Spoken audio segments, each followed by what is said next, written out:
Assalamualaikum warahmatullahi wabarakatuh. Halo adik-adik semua, gimana nih kabarnya? Semoga kita semua selalu dalam keadaan sehat walafiat. Nah adik-adik, kali ini Kak Austin dan Kak Selsa akan menemani adik-adik semuanya untuk belajar materi kelas 6 tema 9, yakni menjelajah angkasa luar.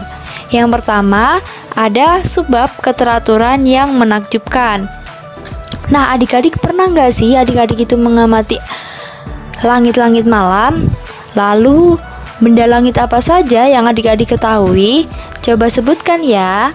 Nah adik-adik, yang pertama kita akan belajar tentang benda langit yang ada di sekitar kita. Jadi adik-adik, alam semesta itu memiliki banyak sekali galaksi dengan bentuk yang berbeda-beda. Galaksi sendiri itu merupakan sekumpulan bintang yang terikat oleh gaya gravitasi. Nah, kita ini tinggal di salah satu galaksi yang bernama galaksi Bima Sakti.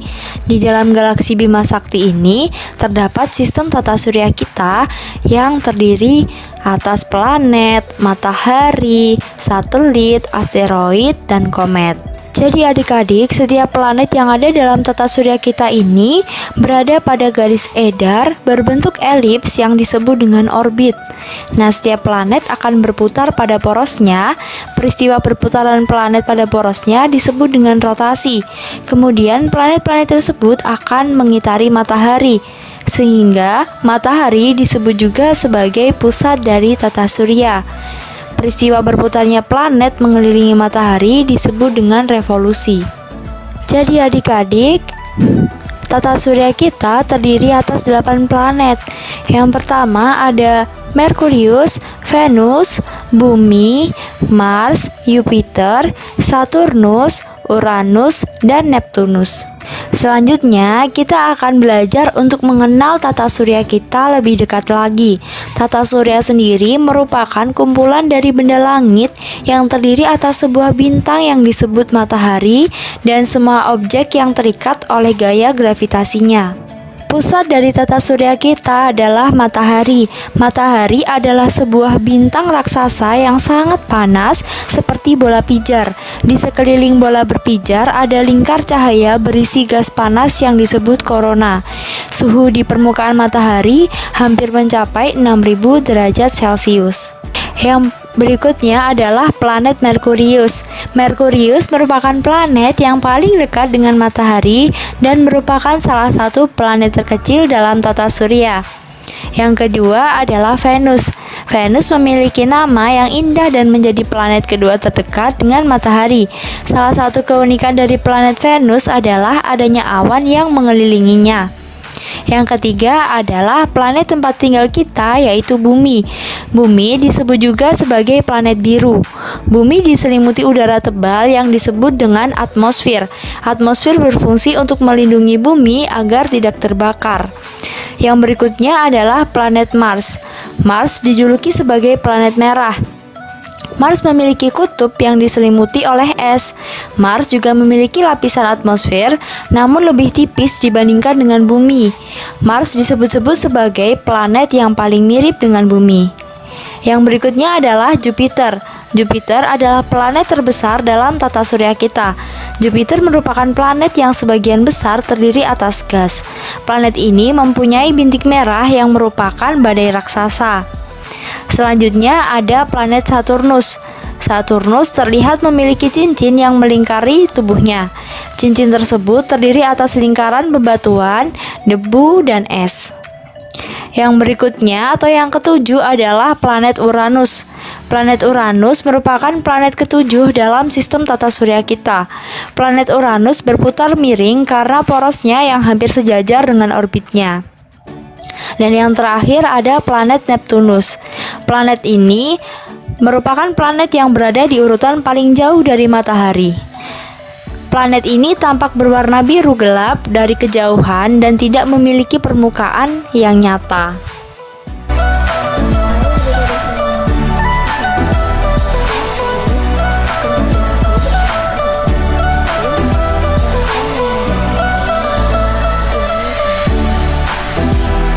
Jadi pada video ini tentang benda angkasa.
Jika dilihat dari segi ini, bila dibandingkan bintang-bintang lainnya di dalam tata surya, matahari memiliki volume yang sangat besar, yaitu sekitar 1 juta kali volume bumi.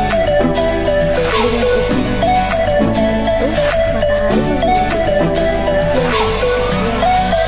Gaya gravitasi yang tinggi kurang lebih 28 kali lebih besar daripada gravitasi bumi. Gaya gravitasi tersebut menyebabkan gaya tarik antara matahari dengan langit lainnya. Hal inilah yang menyebabkan matahari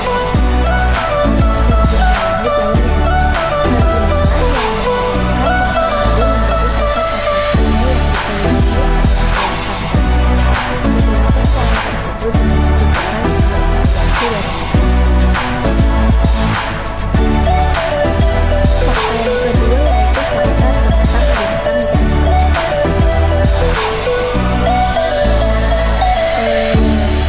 Sebuah bintang jatuh itu sebenarnya adalah nama lain untuk meteoroid. Meteoroid tersebut terbakar saat mencoba memasuki atmosfer bumi. Jadi bintang jatuh bukanlah bintang sama sekali. Tidak ada bintang yang dapat jatuh. Meteoroid merupakan benda kecil yang ada di luar angkasa. Ukuran meteoroid mulai dari sebutir pasir hingga berdiameter sebesar 10 meter. Jika meteoroid mereka yang lebih kecil dari sebutir pasir, maka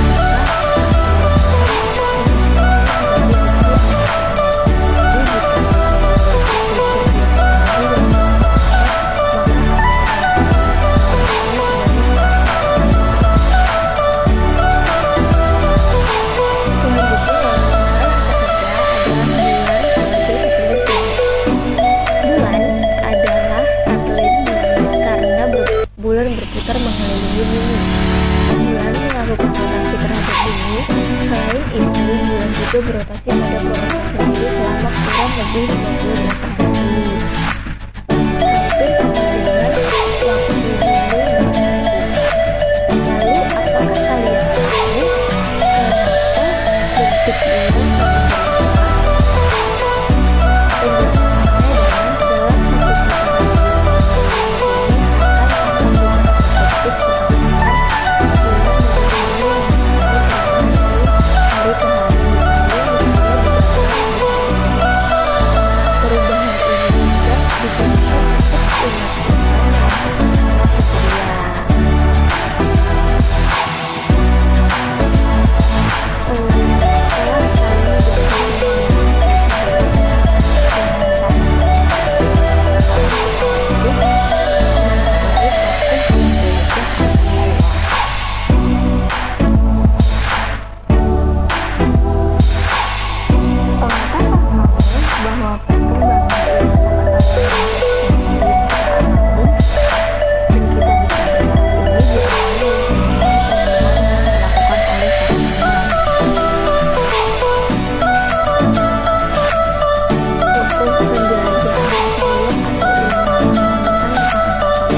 Penjelasannya adalah dalam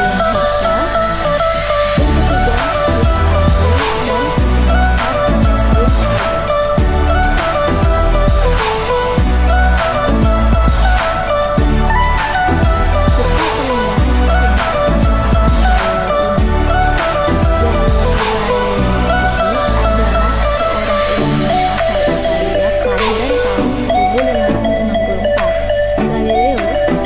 putaran menjadi penemu, tetapi ia dapat menggunakan sebuah penemuan untuk menghasilkan penemuan yang lainnya. Pada bulan Maret 1510, Galileo mempublikasikan sebuah buku kecil yang berjudul The Story Messenger. Buku ini mengungkapkan beberapa penemuan angkasa luar yang menarik.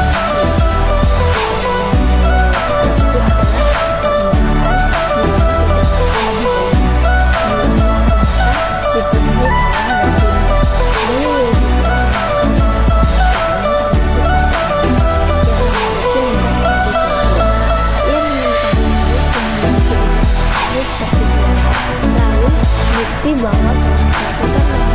matahari. Ia juga menemukan bahwa kita mengelilingi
membagi planet-planet dalam tata surya menjadi dua kelompok menurut orbit asteroid. Kumpulan asteroid yang membentuk sabuk asteroid ini berada di antara planet Mars dan Jupiter. Kumpulan asteroid ini juga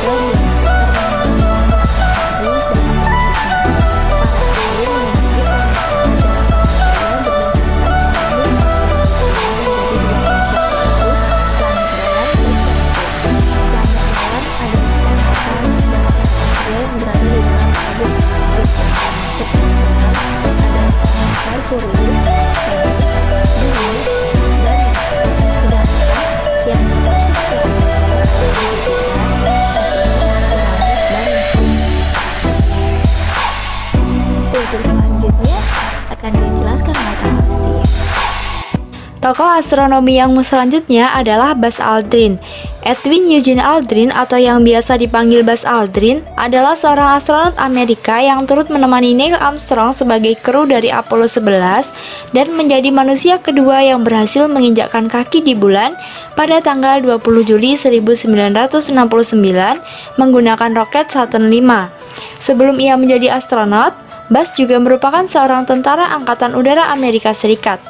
Buzz mendapatkan gelar dokter dari Institut Teknologi Massachusetts. Ia pun terpilih NASA dan menjadi astronot di kelompok terbang yang ketiga. Tokoh astronomi yang berikutnya adalah Edwin Hubble. Edwin Hubble merupakan sarjana hukum yang akhirnya menjadi astronom. Setelah lulus menjadi sarjana hukum, Edwin Hubble kembali berkuliah dengan mengambil jurusan astronomi. Ia lulus sebagai doktor astronomi, kemudian bekerja di Observatorium Gunung Wilson di California. Untuk mengenangnya, nama Hubble digunakan sebagai nama observatorium berbasis antariksa.